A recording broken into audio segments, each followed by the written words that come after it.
Hello music listeners, underground enthusiasts, and anybody who is one of my first 1,000 subscribers. Yay, we did it. Going forward, as the channel begins to inevitably grow at an increasingly exponential and unprecedented rate, keep in mind that you are one of the prestigious few who hold such a title. And in the future, when I'm doing music submission streams where one submission costs $400, you can say I was there when it was free and he wasn't a dick. Anyways, let's get into the video. Starting this week off, we have Atlas with Diorama featuring Miles Powers. It is certainly hard to hide my biases on this one. Rosemary was a stunning digital folky track that marked an impressive return for the Atlas account, and Diorama sort of sees this return shift back to a bouncy and lyrically dense lo-fi sound with a guest verse from Miles. Atlas's tired, slack delivery carries dizzying rhyme schemes throughout a rolling piano loop and these super bouncy, catchy drums. It's equal parts wordplay and sentimentality, hitting clever punchlines and referencing a particular hardware store that I myself am all too familiar with. It's a seamless display that shows how refined Atlas's craft is in her ability to weave complex bars in and out of emotional narratives. And Miles provides a killer verse as well, contrasting Atlas's sleepy and withdrawn delivery with crisp aggression, delivering equally intricate bars as a vessel for this sort of vindictive narrative. This song is so fucking good. Old fans of Atlas will recognize the style as something that they fell in love with years ago, and although I would love to hear her expand on the sound that was presented on Rosemary, I would be lying if I said that the sound of this song didn't make me unbelievably happy to hear. It's truly a time for me to gush about an artist that I love, and it's right now. I love this song so much. Moving on, we got Horosha with The Naturalist. Not many people could start a song off with a SpongeBob audio clip and manage to present it in a context in which it can be entirely taken seriously with no tongue-in-cheek sort of energy going on at all, but hey, this is Horosha, and Horosha is a master of sound design, so if anybody can do it, it's him. He's also a master of sonic palettes. The Naturalist blends hopelessly nostalgic synthwave dissonance and somber Midwest emo, all under this sort of dampened filter that wraps the song up in a rather melancholic bow. Horosha manages to build up this energy with dissonant synths, hushed but still intensely paced drums, and yelled vocals that are kind of restrained stylishly by the mix. It all adds up to this compelling soundscape that is not only technically impressive and catchy to listen to, but also reflective of where the lyrics sit thematically. It's introspective and hard-hitting songs like this that perpetuate my claim that Horosha is one of the most exciting producers that you can listen to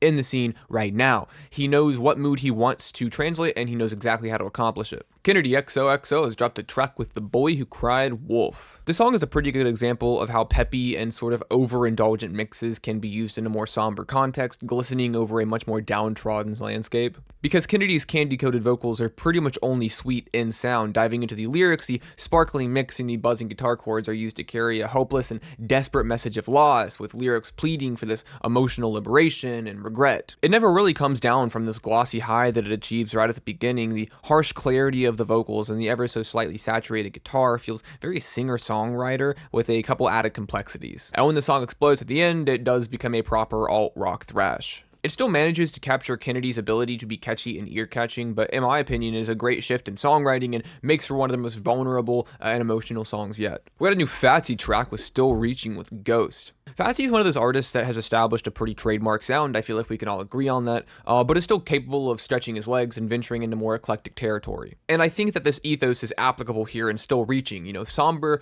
plucked guitar melodies float delicately in this foggy background where these piercing synths get pretty up close and personal. The muddy 808s dominate all of it, and fats'e sort of weeps with a processed and metallic vocal mix blending in with the more synthetic elements of the track. It's exhausted and oppressive, especially when Ghost's cavernous vocals bleed into the song. It's heavy, both emotionally and sonically, each gear turning a different component, giving it room for it to be both sad and also a bit of a banger. It's a stylish sound that feels very fats'e, but with, like I said, some more eclectic influences thrown into the mix to present a pretty unique environment. Up next we have Jauntsen with She's Bleeding Out. This very well might be a top 10 song of the year contender, and it's only January. She's Bleeding Out is like a angsty power pop anthem mixed with the uncompromising joviality and electricity of a Sonic game soundtrack. Instrumentally, this track is a fucking monster, housing punchy guitarists that scream over breakneck hi-hats and heart rate-altering kicks. The harsh synths working in tandem with Jauntsen's shouted vocal melodies and parts of this track are dynamic as hell. Every layer to this song is more textured than the last. It is multifaceted, unabashedly,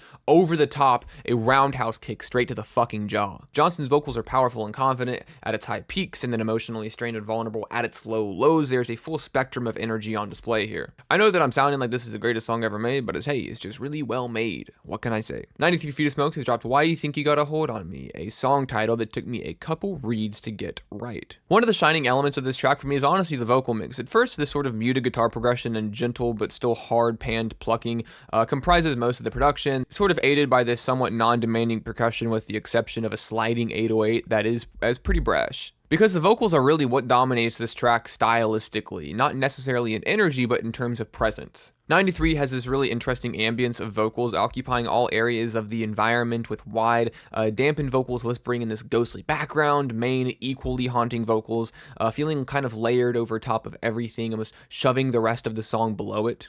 But despite the sound that I've described, there's actually a couple pretty good, like, sort of tongue-in-cheek bars, more accusatory and confident than the tone of the song would imply. Pretty cool entry for sure. Up next we have Guardin with Jerk Chicken. I love hearing this man rap. The structure and layout of the song is pretty interesting, one of the most interesting that we've heard from Guardin in a while, because at the beginning you have this pitched down, slow-moving, angry, vindictive bite of a rap verse with crisp enunciation and sort of like familiar, recognizable imagery in the vivid wordplay being used. The intro of the track really does go hard. It's bouncy, it's hard-hitting, but then it sort of plays into this weird back and forth pace that, slowly evolves over the course of the track. Because this punchy boom bap intro turns from a walk into a sprint, speeding up into an oppositely pitch shifted, hyper energetic D&B sound. Drums are hitting high tempos and Guardin singing, rolling over the top of them just as fast, but then it slows down a bit, returning to this dusty and grimy boom bap sound, vocals shifted down into a synthetic bassy area. And it's a pretty cool and interesting way to display this sort of swing of moods going on in the track, sort of indiscriminately going back and forth between lethargic and slow-moving anger and then fast-paced bright mantras. It's interesting, and given the accusatory lyrics of the track, it plays into the themes of it really well, showing how a drastic series of pace changes can influence the ever-changing mood of the track. Sonically, this is one of Guardin's most entertaining tracks in a while. And then to end the list off, we have Walk from Shilriel. This production is fucking gross. This shit is disgusting. It's a sort of industrial adjacent sound with heavy metallic 808s and sharp hits populating the entire track. It has a deceptively catchy bounce sort of hidden within the piercing synths that rattle the entire landscape of the track. It is earth-shattering low and then can also get piercingly bright with it housing the screeching repetitive vocal sample as well. And I'm going to use this song as a soapbox. I know that nobody asked me to, but I feel the need because I wanna. You can make a strong case for somebody dominating this track with visceral screaming and rage-induced lyrics, but I think that it accomplishes those feelings without a vocal artist, and here's my point. Sorry, Shilriel, I'm using your song for this point. I think a lot of the time you listen to an instrumental song like this and you think, damn, this person would sound good on this. Oh, this artist would sound good on this. I would love to hear somebody scream on this. But I don't always view that as like a super straightforward, no strings attached compliment. Songs don't need vocals to feel complete, and I think that this is a song that is hard-hitting and is a fucking rager on its own. I know that nobody asked, but that is a hill that I'm willing to die on. Anyways, Shilriel is electrifying and incredibly unique. Like I said about horosha, one of the most fun, entertaining, and unique producers. I love it. And that's the end of the list. Oh no, what's this over here? Yay, I dropped a song, it's fun, short little kind of freestyle thing. I don't know. I mean, if I write it all in one sitting and it's a one take, I'm gonna count that as a freestyle. If it's thematically sort of disjointed and a one take, I'll count that as a freestyle. But I still like it. It's still pretty cool. You can go listen to it if you want. It's lo-fi spoken hip hop if that's your thing. And if it's not your thing, well, guess what? I might have the great honor of making it your thing. So yeah, whatever. Go listen to it. That's going to do it for the list. Go listen to all of these songs because I think they are worth listening to. And if you love them, let me know. If you hate them, let me know. If you're generally indifferent, let me know. This is why we do this. Discourse. We crave it. Thank you all once again for 1,000 subscribers on the channel. It's a really cool milestone, and I feel like the first sort of big, important one. So it's really cool. I'm very grateful, and I appreciate you all for giving me the opportunity, for bestowing the opportunity upon me to be able to have this platform and talk about, my biggest passion in the world. So catch me in the next video where one lucky subscriber gets doxxed. Bye.